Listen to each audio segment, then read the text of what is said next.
We're live.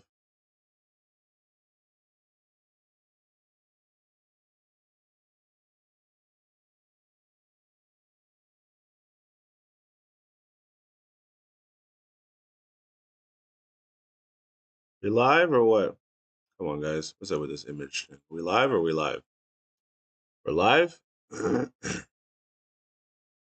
live or what? Okay, we're live. All right, gang, let's get into today's stream. We got a lot to cover today. What's up, chat? What's up, chat? What up, Mike? What up, Big Joe? What up, Fred? What up, Yukon and the Yukon? Yvonne and the Yukon? What up, Couragely the Cowardly Dog? What's up, everybody? So, if y'all already do not know, the Manosphere Avengers decided it was a good idea to go to the club playing that track by our good old friend Kanye West, Hail Hitler. They decided I'm going to go play that record at full blast. We are going to jam it. We are going to push it. We are going to push it there out into the space. And so this is what we have. I don't know how much of this I can play, but I will play enough so that we get the gist. You know what I mean? They don't understand the things I say on Twitter. They don't understand the things I say on Twitter. Ah, it's crazy, bro.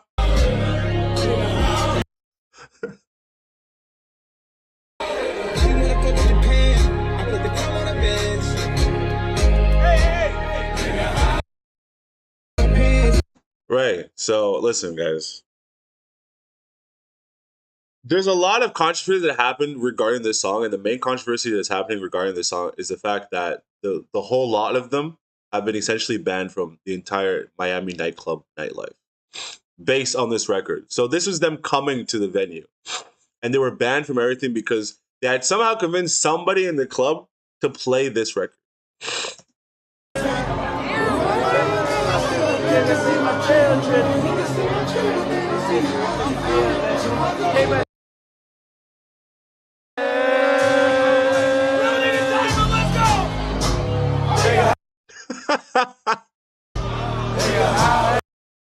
They don't understand the things I say on Twitter.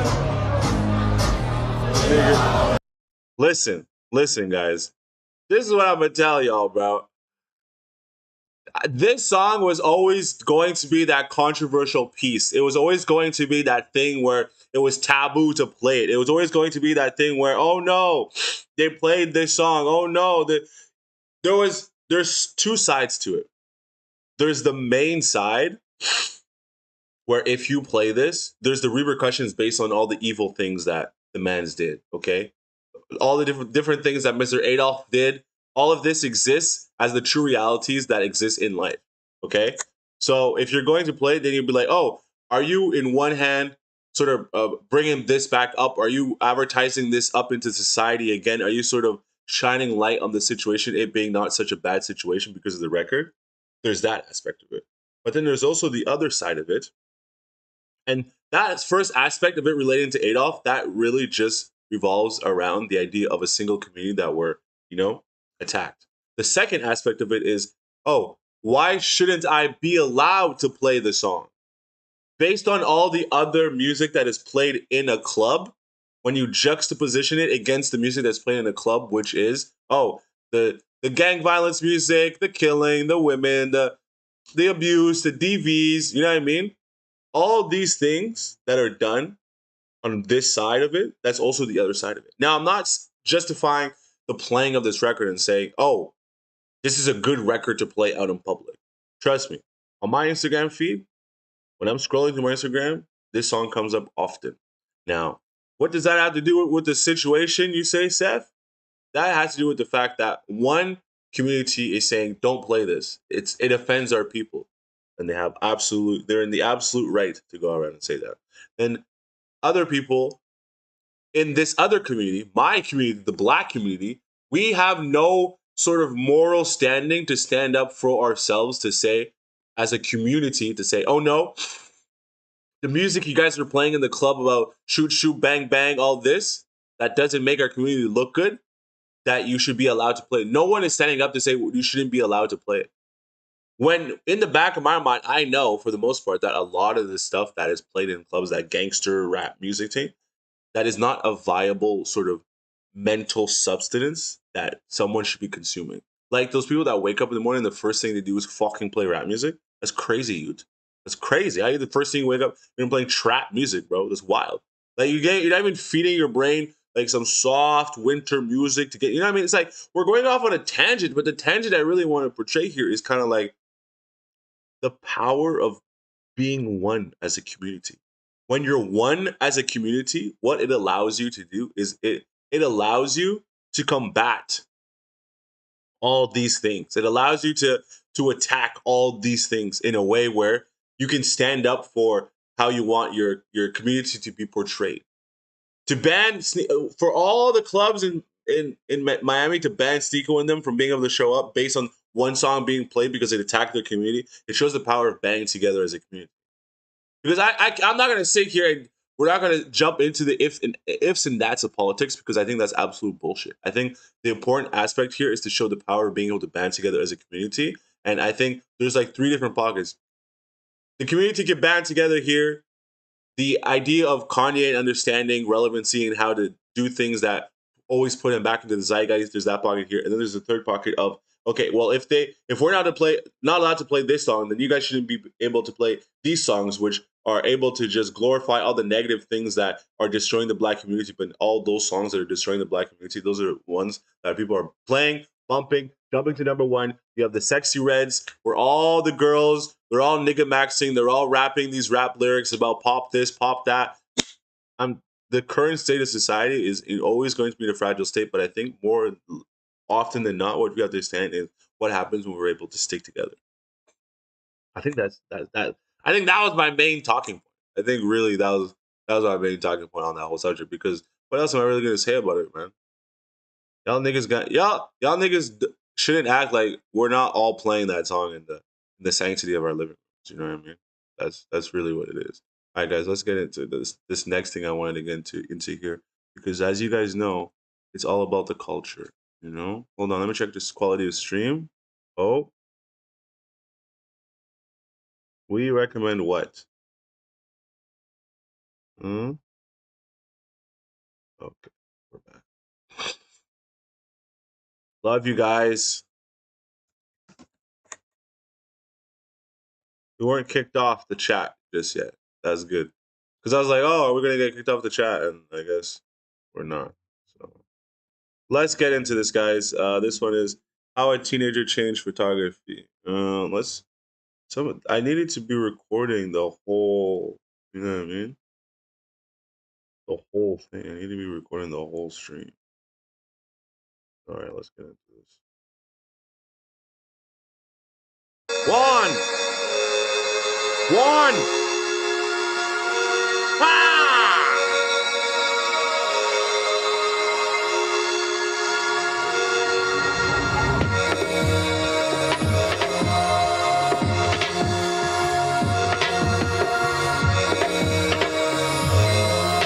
Bro, what is going on here?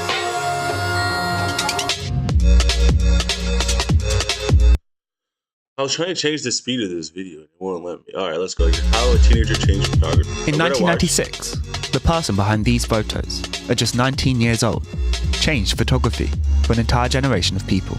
How? And without really meaning to, helped ignite a movement that critics would spend years just trying to define. This is the story of how that happened. This is the story of Hero Mix. Hero Mix. Hero Mix? Hero Mix story?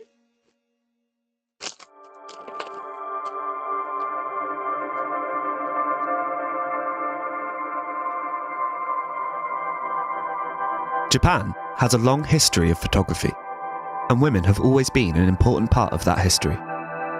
However, up until the 1990s, women appeared in the art form as the subject far more often than as the artist. As a result, if you guys don't know the backstory behind these photos, the backstory behind these photos is that the photographer, her husband, was taking photos of her every day when she came back from work. I think for a couple of years or something.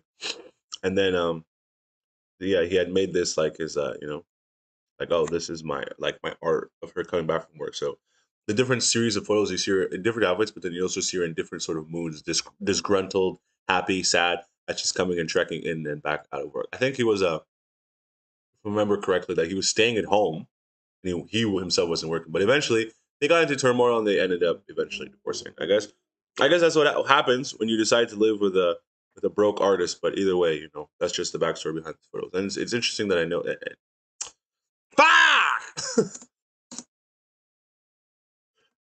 Often than as the artist. As a result, ideas of what it meant to be a young woman in Japan were most often framed through images made about women rather than by them. And this imbalance wasn't accidental. Japanese society, like many others, historically placed women within private and domestic roles, while the more public and professional side of things, including photography, were more accessible to men. Photography, therefore, frequently became a place where male ideas of femininity and youth were projected, while women's own perspectives struggled to find the same visibility or legitimacy. This, combined with serious gatekeeping by galleries and publications, meant that for decades, Japanese women's photographic voices remained almost entirely invisible. We would eventually start to see a shift in these perceptions in the 1990s. The rise of these public photo booths called Purikura, and affordable point-and-shoot cameras. Purikura.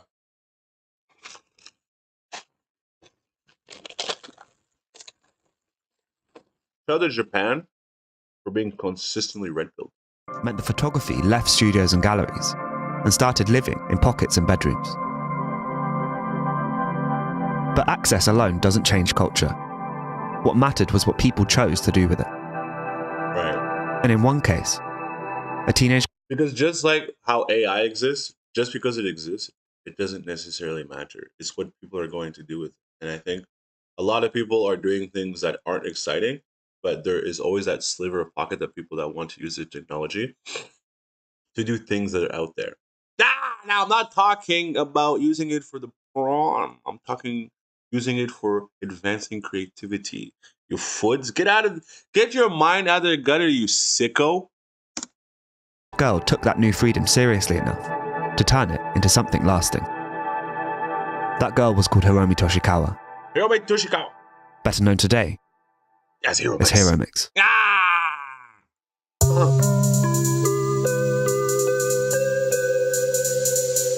Hero Mix is a photographer who was born in 1976 in the Tokyo suburb of Suginami. When she was 19, she was nominated for Canon's New Cosmos of Photography Award. That's crazy. A cultural support project designed to showcase aspiring young photographers. Hero Mix entered a 36-page photo book titled 17 Girl Days. Whoa, that's a The entry big itself title. was a collection of images exploring the everyday life of a Japanese teenager. They're photographed with a closeness that feels almost like someone thinking out loud with a camera. In regards to the competition, Hero Mix made this statement. The daily life of a 17-year-old high school student is full of danger. Radical days, passing days, a sadly pitiful world. Why is love painful? Damn. Rock is my life. To have someone's perspective at this sort of age, at 17, it goes to show you the sort of advancement in maturity. Not that women have, because the whole idea of women advancing more maturely than you is it's a fallacy. Women are more socially mature because at a younger age they're already being sort of courted and coerced by older men. But it's interesting to see that this sort of idea that I just spoke on is what she's able to express and already understands that, like, yo, I'm 17, but like the things that I'm experiencing at 17, so these niggas are trying to hit on the boom already. I'm not even of age. Pause. I'm scared that I'm getting closer to becoming an adult. I live, reflecting upon myself. 17 Girl Days won Hero Mix the grand prize. Damn. And she became an overnight sensation in Japan. That's heavy. That photo's heavy. Like, you can't tell me that photo's not heavy, fam. There is that photo that I just saw, but it's gonna be so tough to get it.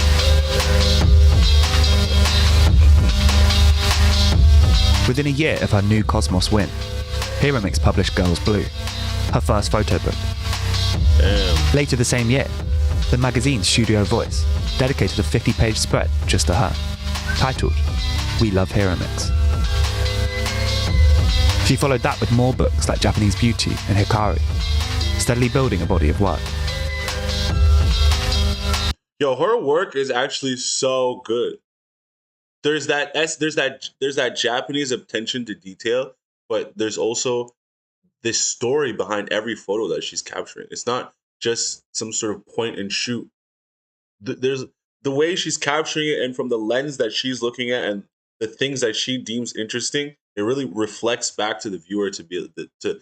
There's this like intangible that exists that only she can do, because as we all know, we've all seen photography, we've all seen pictures, and we've all sat there and looked at someone shoot photos, or we've all seen photos come back to you. But there's this sense of, I don't know what the word is, but there's a thing that makes hero mix that's there, and it's so, and this is my first time seeing her work, but I'm so captured by it. That's crazy. She also wasn't just respected within photography. She exploded into Japan's collective cultural consciousness during a golden age of youth culture within the country. Harajuku fashion, Shibuya-kai music, and magazines like Fruits, Cutie, and Zipper all contributed to this explosion of individuality.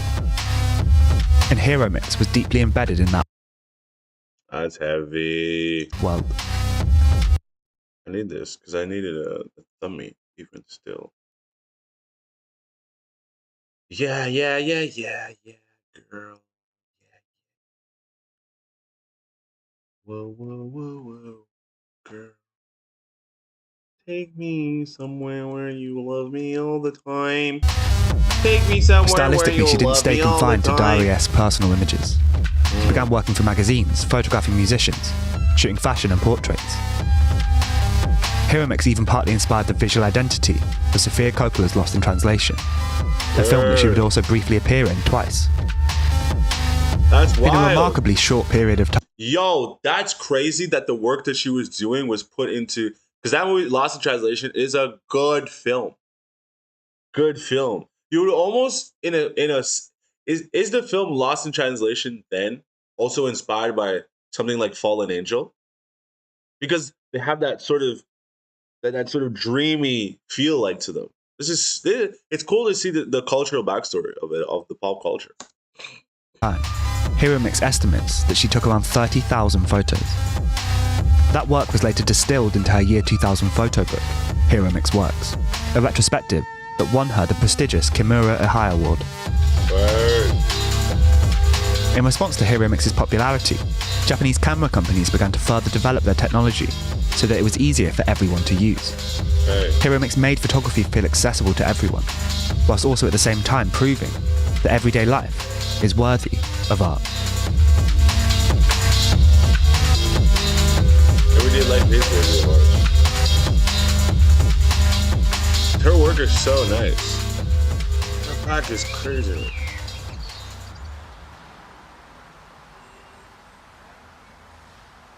Alongside peers like Yuri Nagashima and Rinko Kawauchi, Hero Mix was placed at the centre of a movement that critics would later describe as Ononoko Shashin. Word. It's important to note that this name didn't come from the artists themselves. Girly It came from the older, male-dominated photo establishment. That's crazy. The domain of photography was so male-dominated that they literally categorized the female aesthetic as, girly photography. That's wild. Put this new generation's aesthetics and ideas into a neat little box. But the more you look at the reaction to Ononoko Shashin, the clearer it becomes that it wasn't actually describing a style of photography at all. It was describing a threat.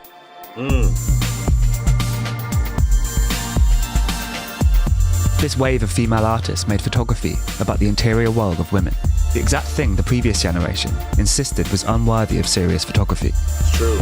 It's essentially the counterculture to the male-dominant field of photography that was prominent in that modern-day Japan. So it's interesting that no matter what currently is popping in the zeitgeist, there's always going to be a point where a new sort of culture appears.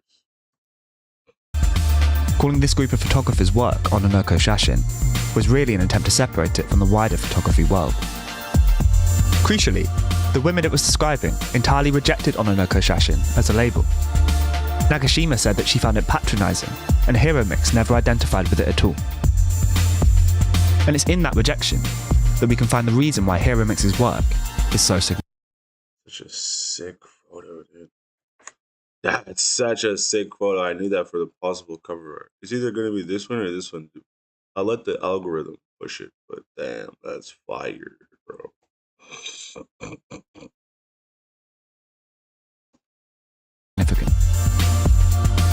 What she was doing wasn't just a trend or a look, despite it being inherently trendy. Right.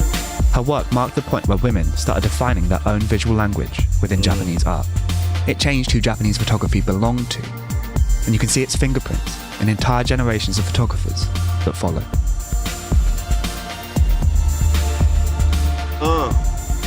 You know I got the bag.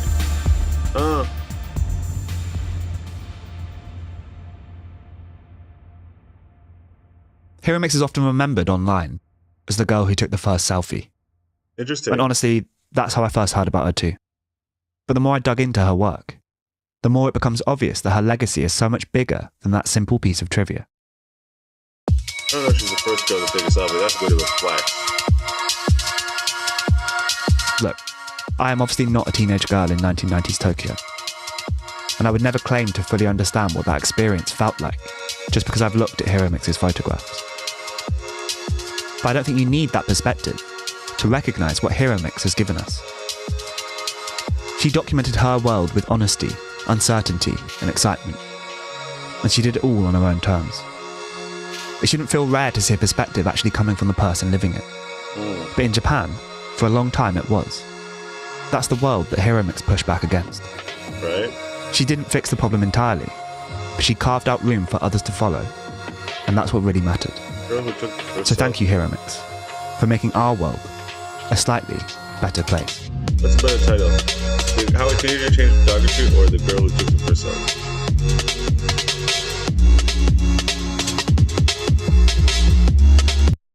This documentary was actually nice. It's by Out of Here, and that's some really good work. I ain't even gonna lie to you, bro. Listen, I'm not gonna lie to you and tell you lies, because that in turn would be a lie. That was fire. The girl who took the first selfie, or how a teenager changed. You know what? Let's leave that up to the AI.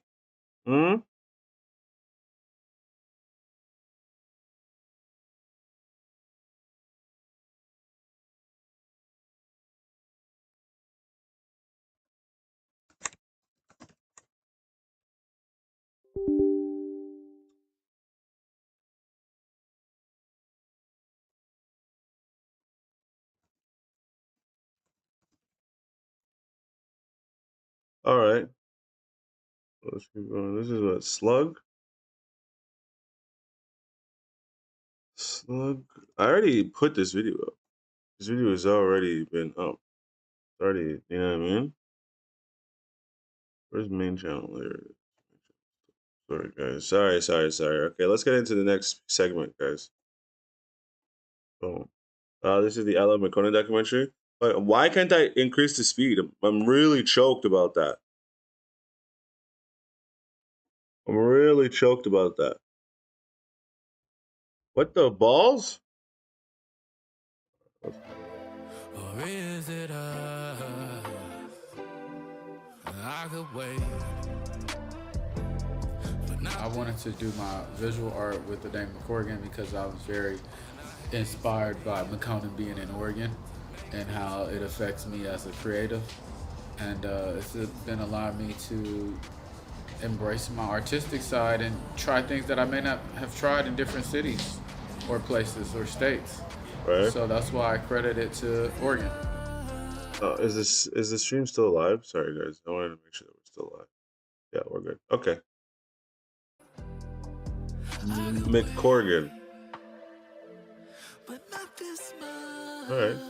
What we have out here is very unique and very special, and I've realized that because of traveling and, you know, gaining connections outside of this state and seeing the people that this state, not only just Portland, but this state has attracted, like I Love McConan.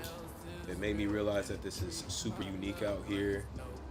And that's basically what we're trying to do is bring everybody out here to experience that uniqueness, experience that community, and breathe in the air, drink the water, be a part of something special. The car basketball shot. Bro, I big Yo, dog. They cut that. I just ate. She's getting my box full. I've always been Usually a I be big getting McCollum girls' fan. boxes, but this time I'm gonna get my box out. It is a good home, but My box. I think she doesn't live. Maybe 5:30. You throw the chicken out too? No, chicken's still here. You kept that chicken? I didn't think it was smelling up like that. Did you eat the chicken? No, he wanted Thai food yesterday. He did. I told him we It's could. cool, fool. It was Fuck our some fire. food. It was I fire. told him we Yeah, could. you There wanted was a a whole fresh hot meal. barbecue grill. You didn't want to go out there and reheat it. No, he didn't. Off-white, fool? Fuck, dude, that's Yeah, son. expensive, man. Damn, BB. Bro, my shoes come from Italy? Ooh. I support I American forgot I had brands. them. They were just sitting in a drawer. All American. So actually, this is Estonian. See you in a minute, bro. Yep. About to get to work. Okay, get it. Have fun. Today we just got to the studio, did a little painting on some of the pants back here, letting them dry in the Oregon sun, because all the pieces are sun dried. Went to the coffee shop, push pull across the street. Little coffee run. One of the best coffee places. In the world, it's number 34.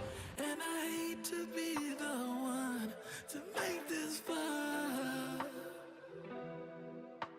Came back to Burn Money Studios, had a little session to work on some songs that need to get cleaned up. Had some other artists pull up who live in town now and stuff, Tessa and Boca and all them good people. I think you got them on camera. Leo or Lacey Share under Mac May. We're better off fucking red. They With call you Red, fool. the red dragon. That's what they call me, fool. They call me They red. call you Red. I'm just been reduced down to red. They don't even say dragon. Bro, City Red. This is my Damn. second one, fool. This is my second one in the Willamette. My second front page. Damn. First one I got in 2017 for coming out as gay, fool.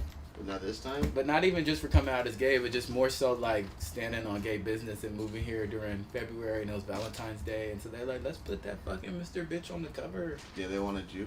They wanted me, fool. What they want you for? Okay, is this? That's what they wanted me, fool. What do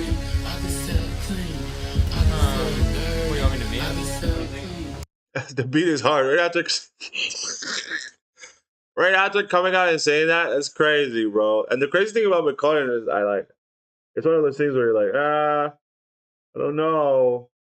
Like, you know what I mean? Oh, do you always? But I think that's the reason why a lot of niggas in the rap community lost a lot of respect for him. Because in the rap community, they're very homophobic. You're not allowed to say shit like that, dude. You know, it's everything is no homo, bro. But I mean, obviously, I still love McCollum, but it's just unfortunate that it's a genre of music that they don't celebrate that, you know? I'm gonna let you know real quick. Hold on. Be quiet. What the fuck you need, but I'm not trying to try it. Tell your niggas lie it, but They got us get out. And the rest of that. what the fuck you need, but I'm not trying to Yeah, try it's it. like, tell me what you need, but sorry you can't try it. You need, but sorry you can't try it. If y'all not buying, tell your boys skedaddle. I was never here. Gotta disappear. Right Damn, there. like, how'd you- One of my first times in the studio with McConan, I was first I was shook when he went into the booth because I was like, whoa, this is McConan. Like, it sounds like McConan. I was like, damn, that's crazy. He's like doing his thing in there, and it sounds exactly like everything I've listened to. And then his process is so like, bro has to be in the moment. Like, he'll go in there, but like, you just know when it's like that's the one. And bro just like has to be in the right mindset. He goes in there, he does it, and you can tell if he's like fucking with it in the moment or if he's like. But the crazy thing about this is, didn't the mans turn around and say like, "Oh, I don't want to make music anymore"? Like, he said he retired. He had said, "I retired." That's what he said. He said that. He said, "I'm done. I'm retiring." So I mean, I don't know. Oh, true. Tell me if I'm wrong. Tell me if I'm wrong on that. Okay?